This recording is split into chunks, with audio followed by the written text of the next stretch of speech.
It's only come today, and I saw it easily. I love you, and I know you love me. My hope is that my accent has been more than Scottish. I hope it's had a touch of the Galilean. For my prayer is, Lord, may it be said of me, thou wert with Christ of Galilee. And for all of us, there are the words of Dr. Oliver, if this bit of prairie be worthier because of me, stronger for the strength I bring, sweeter for the songs I sing, purer for the path I tread, lighter for the light I shed, richer for the gifts I give, happier because I live, nobler for the death I die, not in vain have I been I. Go now, go from this congregation into the streets of the city, into your homes. Go walking in the steps of the Christ. Go empowered, knowing that you are the embodiment of God's love in this world. Go reaching out with a touch of kindness, love, acceptance, and compassion to all with whom you come in contact. And may God's blessing be with you now and forevermore.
Well, we had a plan, Sandy.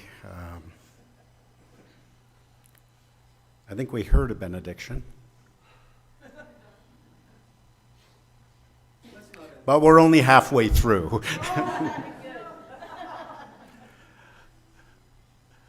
I remember talking with Alec and how much fun he was, and he would say things about weddings and funerals, is that nothing starts until the clergy person gets there. So you may remember a while back I read the 23rd Psalm. In almost 3 decades of ministry, the 23rd Psalm has been a staple for me in times such as these. For me, it encapsulates a living God, that has created all that is, and not only shares it fully with humankind, but is present with us, making us to lie down in green pastures and beside still waters, while all the time restoring our souls. And when trouble comes, God walks with us and provides us as we walk through the valley of the shadow of death. We are blessed with a God that is so near to each and every one of us. And I asked you to think of yourself in Psalm 23. I asked you also to think of Alex in Psalm 23. A little story about my first meeting with Reverend Dr. Alexander Lawson is this. I met Alex in the summer of 1990 in Waterton United Church. My two young daughters were vacationing in the park, and we happened past the United Church there. The sweet aroma of fresh baked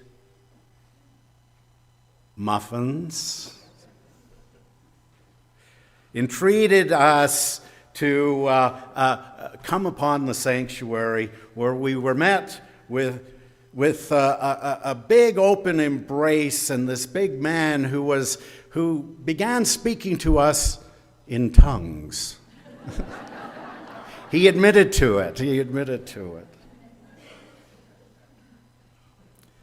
Since then, Alec has been a very close friend, and I am blessed that God placed Alec in my path as he walked with me during those shadow times in my life, and I am forever grateful.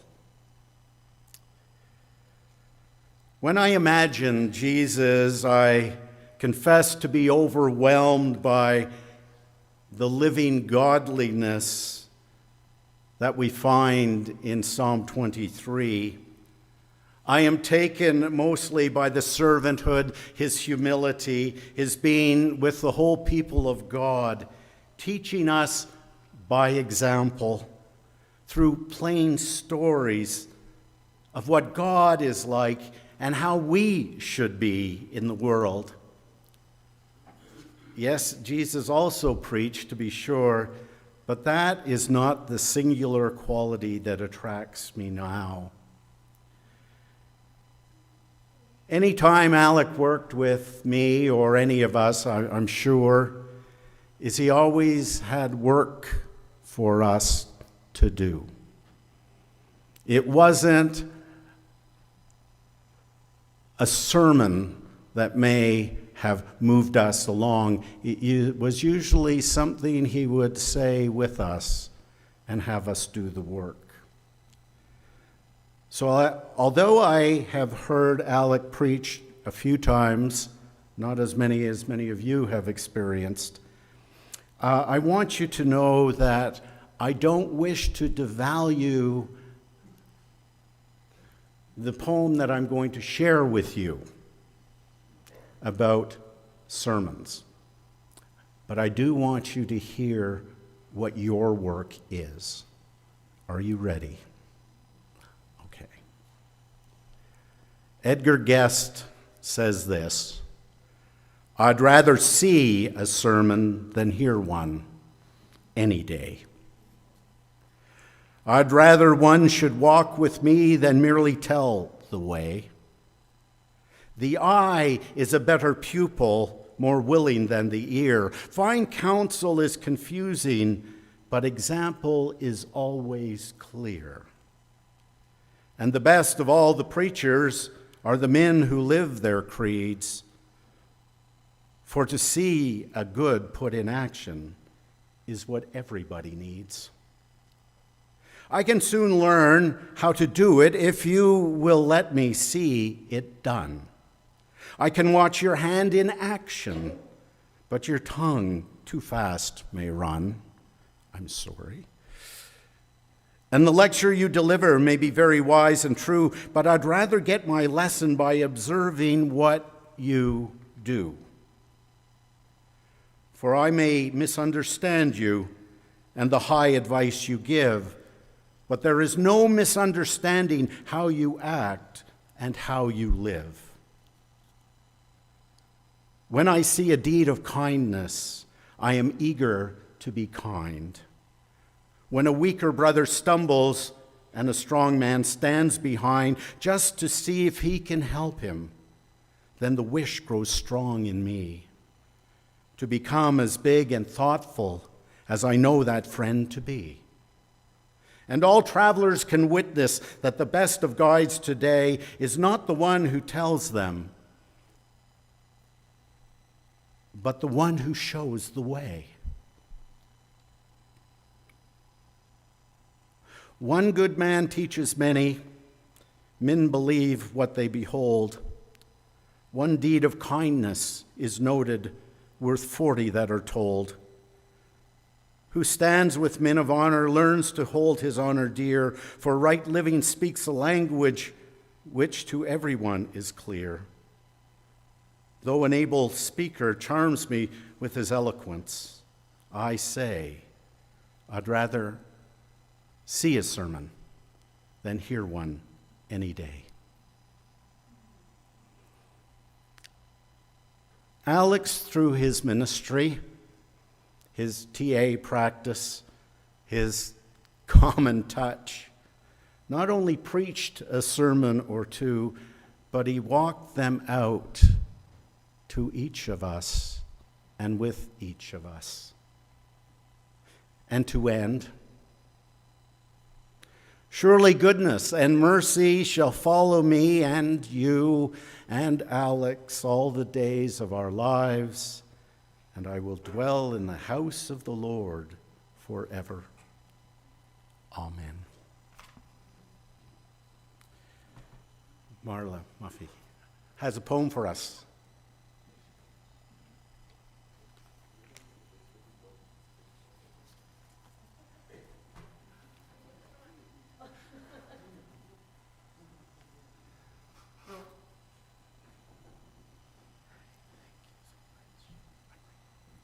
Okay, my poem is not as brilliant as the rest of the family is, but Yes. okay.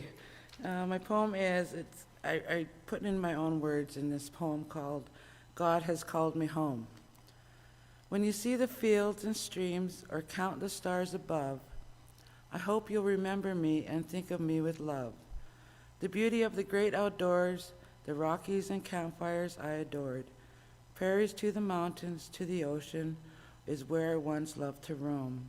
From whistling my favorite tunes or just humming to a favorite song, my heart belongs to joy, my laddies and lassies, my grandchildren and my friends will be forever in my heart and soul and in your dreams. The truth, the life, and the way. Please don't weep or cry for me, for I am with the Lord today.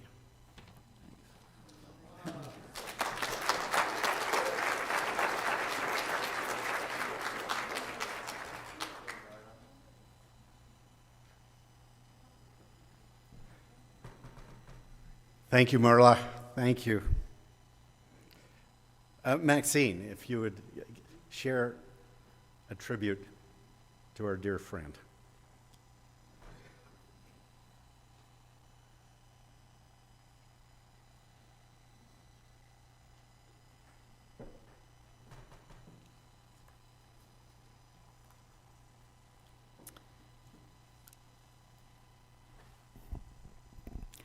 Hi, everyone. If you remembered being in McKillop United Church, you'd remember the pulpit was very high. That's important to remember as I speak.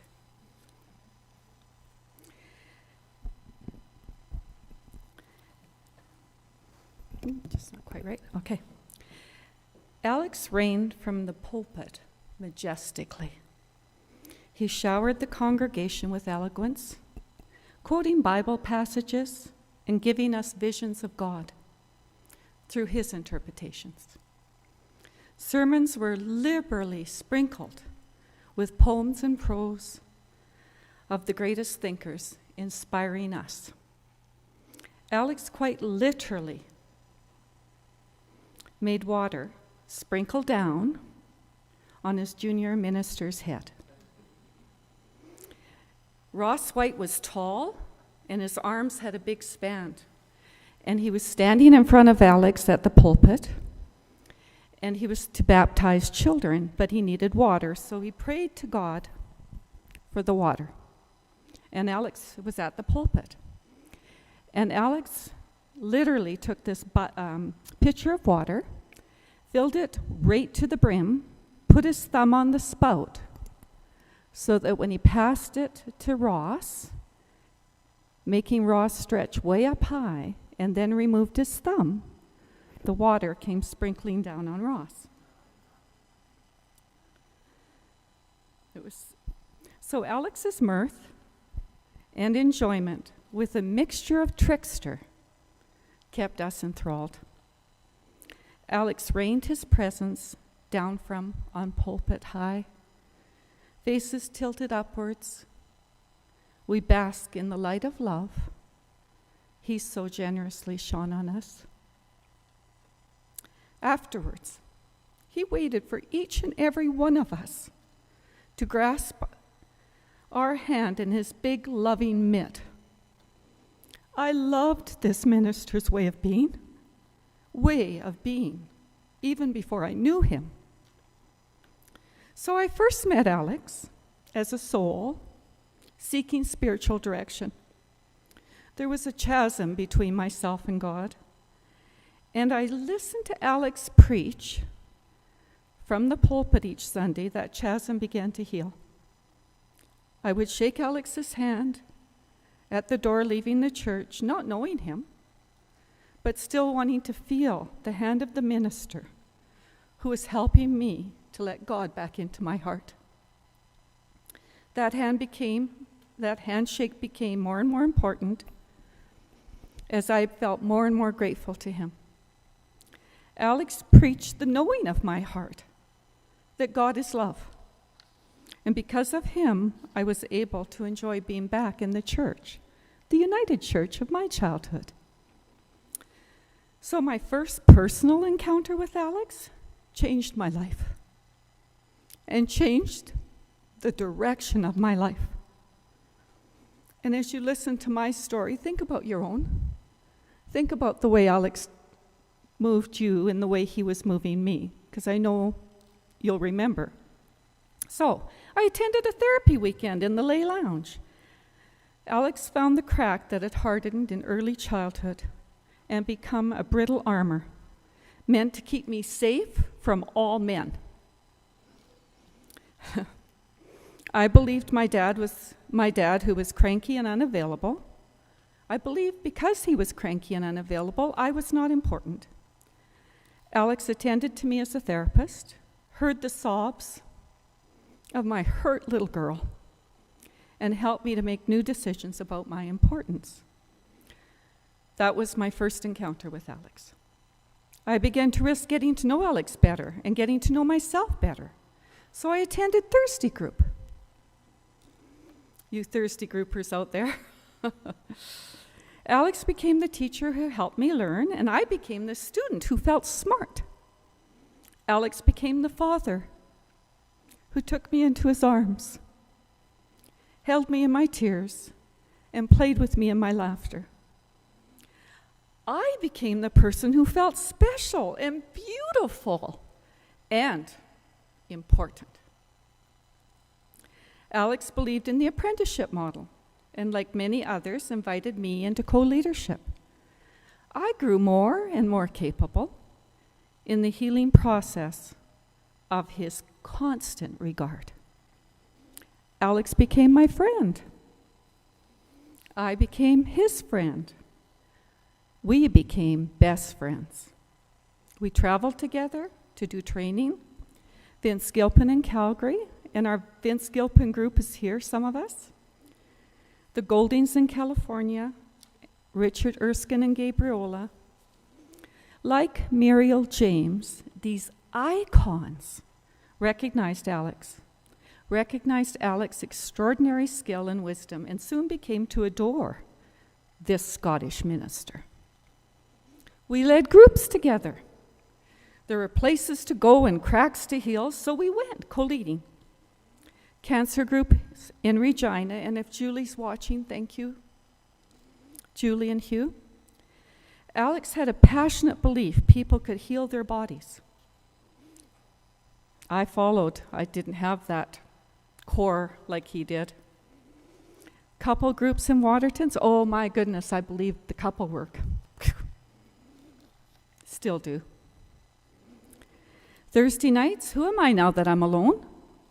Connie Marie confided in me when I told her Alex died. This group was her first experience of McKillop, and she never felt alone again. My sister Shirley and Joy Lawson led Thursday night group 2, another group in the other side of the lay lounge, so the 4 of us would meet and kibitz. Could be, we'd spunk around in that restaurant having coffee. We'd kibitz, and afterwards, after our groups were led, Alex described Shirley and I as the 2-headed monster. Alex created endearing nicknames, especially for his children. You've heard some of them up here as they've come to speak. Alex and I laughed together, cried together, grew together. When I faltered, he held my hand. And when he faltered, I held his hand. Thousands of feet in the air, sitting side by side in a fully passengered plane, coming home from Regina, Alex got in touch.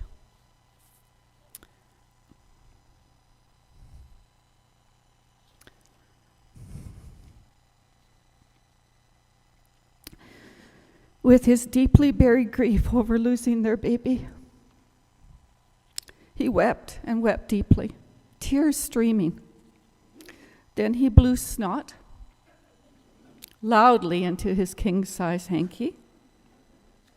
This man, who seldom cried, was in wonderment of the grief he had repressed. This man who helped so many other people get in touch with their repressed grief. He was in wonderment. He was in shock. He did not notice the people ahead of us, the people behind us, and the people beside us. I cherished holding this sacred space for him. In San Francisco, we were about to step into the Hilton hotel elevator. Alex. I step into the elevator. Alex. Alex froze. He literally could not move his feet. He was paralyzed in a height phobia. Whew. To help him, I used the process we had just learned at the Goldings. It did not work.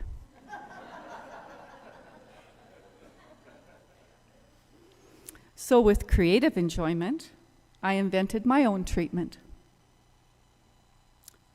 Alex jumped into that elevator so fast I had to leap to keep up to him.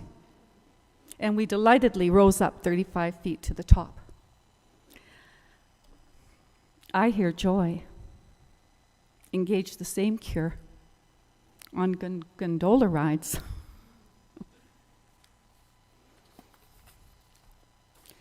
True teachers use themselves as bridges over which their students to cross. Then, having facilitated their crossing, joyfully collapse, encouraging them to create bridges of their own. How many of us are now building bridges of our own? How could I have ever thanked Alex enough for all he has been to me and done for me? As the Reverend spoke about the poem in the beginning, for being my restorer. How many of you feel the same? Alex would say, thank by paying it forward, for being a wounded healer. Thank you, Alex. You made it possible for all who came in need to be administered to in the fullness of your ministry. You greeted with open arms, willing spirit, wise counsel. You helped so many find their voice and heal their woundedness. We came in need, and we stayed to lead. Alex, you died like you lived, being fully in the experience, giving your love to the last breath. Thank you for loving me so profoundly, and thank you for letting me love you so profoundly. Godspeed, dear friend. Mix, love mix.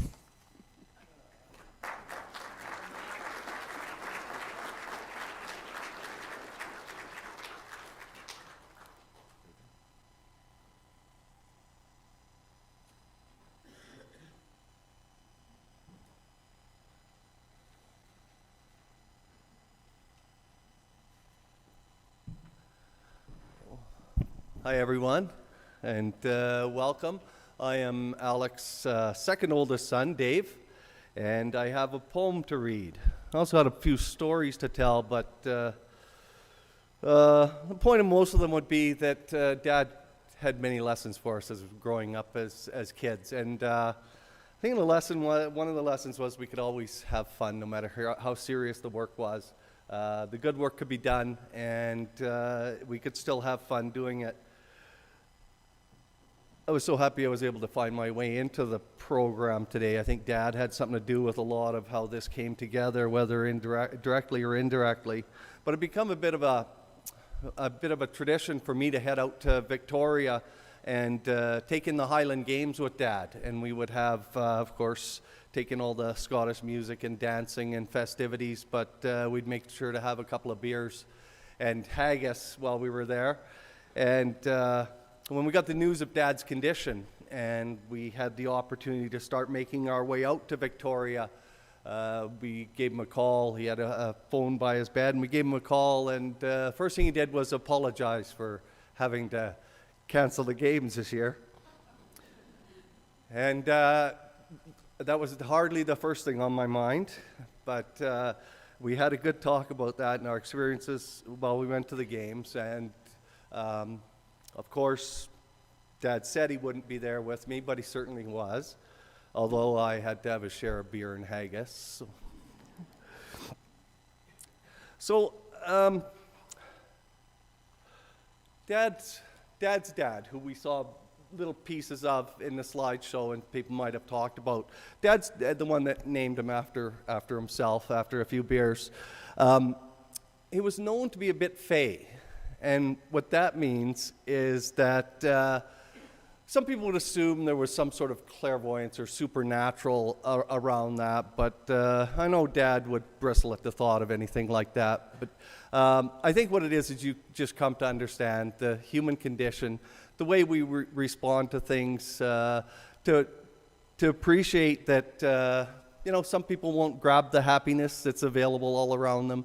People will believe differently than they know as adults, and that it becomes our job to let people know that God's love is available to all of us at all times. We just may have to remind each other of that, and it's a good way to move about community.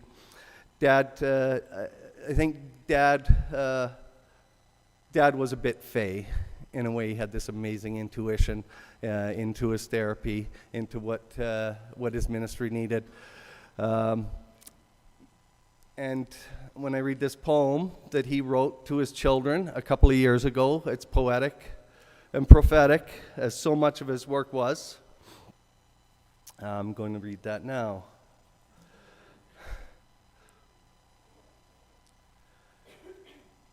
And when he fell, a great crash reverberated through the forest, and cries echoed all around. But when the dust of morning settled, there was laughter in the air. His life was full, his joy complete. His work was done. The place he filled was once a clearing where all alone he stood, but now surrounded by his family. He was supported on all sides by their love and understanding, their laughter and their zeal.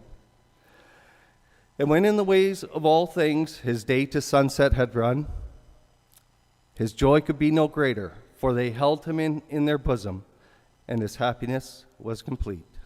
In the years they had all outgrown him in compassion and in love, and all he ever stood for, and all that he had loved, he saw in them, and it gladdened his overflowing heart. Many had come to him for shelter when the storms of life were wild, and he loved them into wholeness, and they blessed him in return.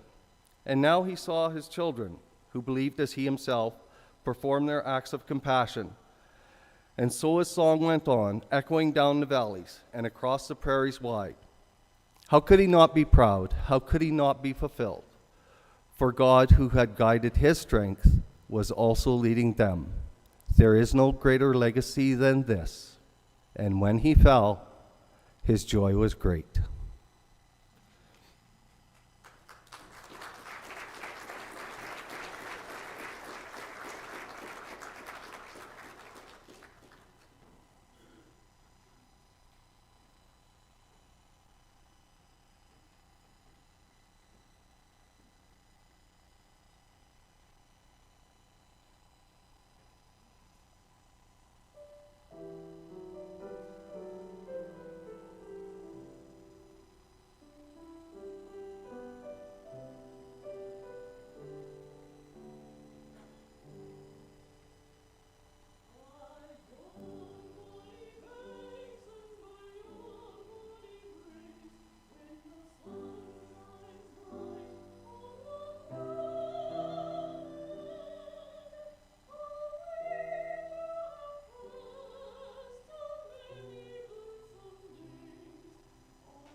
Barbara, thanks for including us in the singing. That's such a blessing.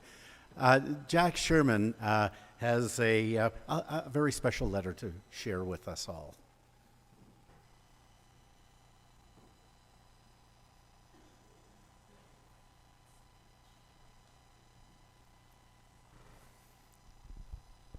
I want to be able to see joy.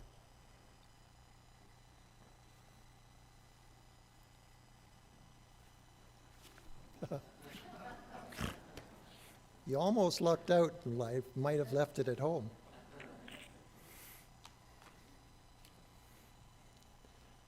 Thank you, Marilyn and Barb and Sheena and Hannah. Alec came into our lives quite unexpectedly. We were attending the marriage of friends at McKillop in 1981, and there we were overwhelmed by this tall Scot, this minister whose brogue I had to concentrate on to understand his message to my friends and to me of unconditional love, of peace, harmony, and joy. We wanted to hear more from this wonderful, articulate man, and we started back to church. Wendy was introduced to Thursday group, and both of us to Alec's ministry and transactional analysis. Wendy took notes in the group, reams of notes, coil ring binders full of notes. Alec commented to her one afternoon, "My dear, you do take a lot of notes." Attending Alec's services became a weekly routine, and we couldn't imagine not going to hear his latest homily and his stories. We went to workshops, retreats. We invited friends to hear this message of unconditional love that Alec preached. We started a couples group to help others learn positive ways to love, forgive, parent, support spouses, and be better role models in our community. Wendy kept taking notes. Joy joined with Alec in our couples and group sessions and kept us on track. We met for weekend retreats at our acreage, at Beaver Mines, and in Waterton. I was issue-free in '93.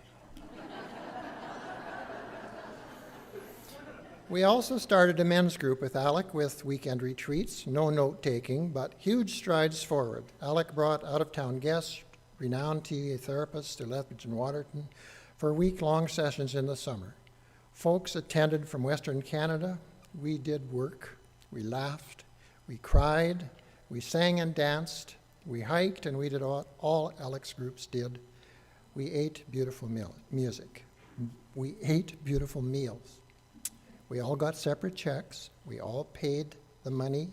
Alec took the money and put the total sum, as you all remember, on his Scotiabank Visa card so that he could get points to travel. Alec loved hosting Rosted tours to the Holy Land and Scotland, the other Holy Land, accompanied by Joy on many trips. Wendy and I and some of our TA friends went to Scotland with Alec in 2008, a tour of the holy sites, including Iona. We hiked Dune E. It was, and still remains, one of the highlights of our life, and Alec was in his element. Like all of Alec's followers, we were delighted to receive his blethers and havers arriving weekly. Wendy had gifted Alec her binder, her notes, her now famous red binder, and tapes of all his sermons. This record of his teachings and sermons astounded Alec, and the red book, as he called it, was his constant companion, sitting by his computer, and was a source of amazement for him that these were his words and thoughts the many years of his ministry. Alec was a poet, a dog lover, a friend, and a confidant to many. He announced his arrival by the sound of his whistling and a warm hug. He left us with his final blether, which he dictated to wee Sandy Alexander on his hospital bed. I would like to read one of Alec's poems entitled "The Day is Done." This was Easter 2013. The day is done, and o'er these prairies vast and wide, the sun which steadily rose and soared has set below the Rockies dark, and has cast its shadow long and black. And all is quiet beneath its waning rays, and so my life, which soared and filled with light and energy, is now at a reflective place, and I am filled once again with love and hope and fullness of life, with shadows play round my feet. My journey, which began in humble abode and coal mine deep, with landscape bleak and future dull, was freed to rise to heights which amaze me still and fill me with wonder and awe at the goodness of God. As I reflect on that mining lad with blackened face and carbide lamp, I little thought that my life would change in such dramatic fashion.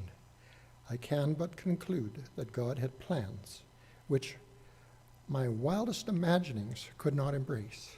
Could I have thought that such a journey could unfold once I stepped out of that pit and put my face toward a future for which I could not wish? But I put my life in God's hands, and He has made and had moved from coal pit to pulpit. Someone once said to me, "It must be wonderful to see your dreams come true." But it wasn't my dream. It was God's dream. I could not imagine such wonders have unfolded before me. I opened myself to the leading of His Spirit. I grasped the opportunities as they presented themselves, and the dream unfolded, and God's work was done. Lives were changed. Hope replaced despair. Harmony, friction, unity, fragmentation, redemption, slavery. It was God's dream. Has my life been God's dream? Has His hand been at the tiller all this time? Guiding, not controlling, leading, never pushing, beckoning, not pointing.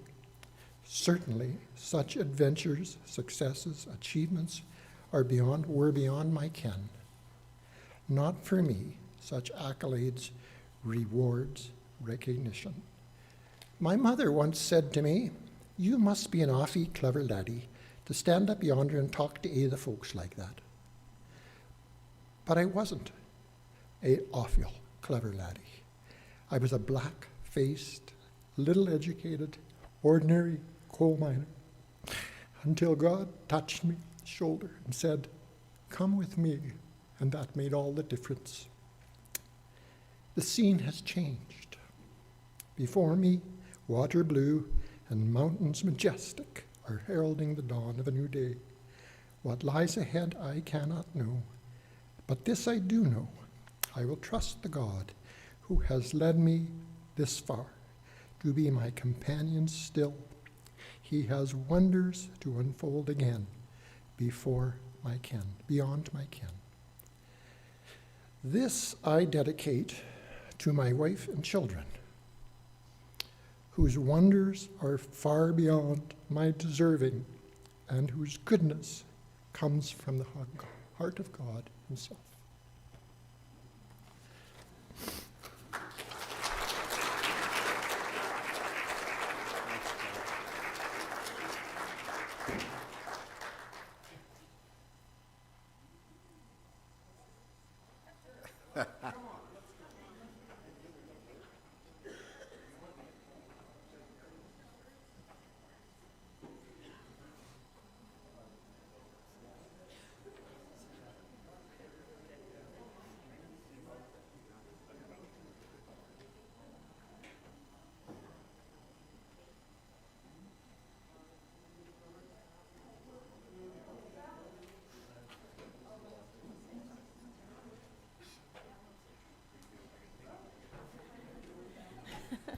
Okay, this is the Lawson clan. We're going to sing this song for you. We're going to sing this song for you. Actually, we're singing it for Alec. But it's in your programs, you'll find the chorus there. You can join in with us. In the back of your program. Okay? All right.